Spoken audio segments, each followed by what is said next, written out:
Yung green peas. Hi guys! So, magluluto tayo ngayon ng igado. So, ito na yung ating mga ingredients. So, meron na tayong atay ng baboy, karne ng baboy na nababad sa soy, tsaka kalamansi. Tsaka ito, liver spread. Meron tayong oyster sauce, salt, ayan. Tapos ito, potato, tsaka carrots. And then soy, tsaka itong sibuyas, tsaka bawang. So, init na natin siya. So, ilalagay na natin yung mantika. Ilalagay na natin yung sibuyas tsaka bawang.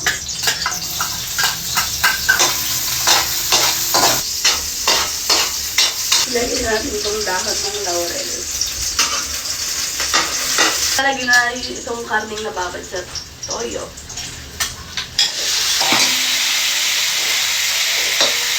Ilalagay natin yung liver spread.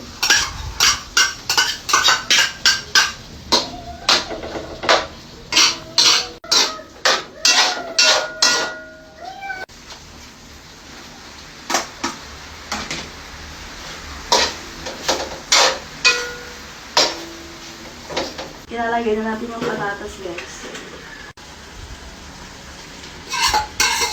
Antayin natin yung lumambot.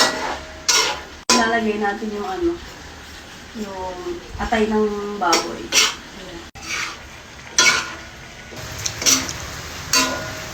Ilalagay na natin itong atay kasi malambot na yung mga gulay.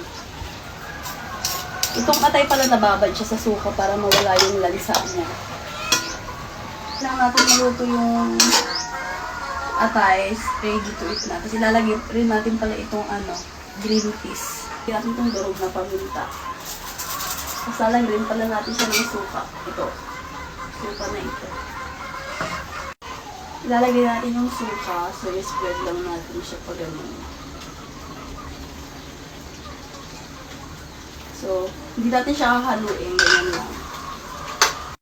Ilalagay natin itong oyster daw pandagdag lasa. Hi guys! Maipapakilala ko sa inyong online casino. Ito ay ang One Times Bet. Ang number 1 online casino dito sa Pilipinas. At madali lang din mag-register dito. Pilihan nyo lang lahat ng ito. At huwag nyong kalimutan ilalagay yung aking promo code na 1xkrista. At pagkatapos, pwede kayong maglaro dito. Madami silang mga iba't ibang game, kagaya ng NBA at PBA. At dito sa 1xBet, pwede kayong makakuha ng bonus up to 12,000 pesos sa unang top-up nyo. At gamit ang inyong GCash, pwede kayong mag-withdraw at mag-cash in dito. Kaya ano pang inaantay nyo? Dito na kayo sa 1xBet. So, malapit na siyang maluto. Yung green peas.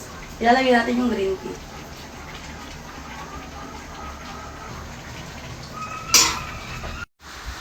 Ayan, naluto na siya. So, tikman na natin kung masarap ang luto ni Miss Alog. Charis. Miss Alog.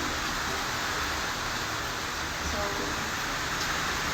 tikman natin siya pa tayo ng carrots. Tikman natin itong carrots tsaka patatas kung naluto na talaga. Quite yung yung karne.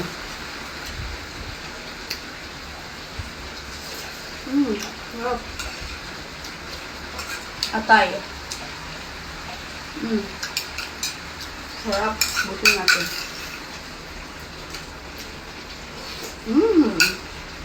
Okay.